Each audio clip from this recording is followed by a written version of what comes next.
Mai 2008, le cyclone Nargi s'abat sur le sud de la Birmanie. Octobre 2012, l'ouragan Sandy ravage la côte nord-est des États-Unis.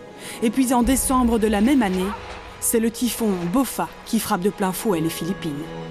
Ce ne sont que des exemples de tempêtes qui ont marqué par leur violence et ont donné à ces pays un air de fin du monde.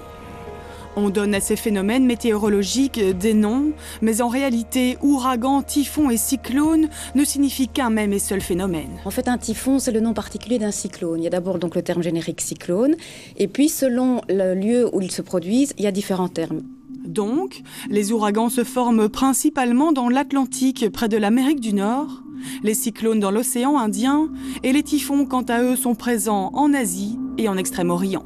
Et chaque année dans le monde, on compte en moyenne une 50aine de ces phénomènes tourbillonnaires. Mais ce typhon Haiyan, qui a dévasté les Philippines, est bel et bien exceptionnel et pourrait s'avérer le plus violent mesuré à ce jour.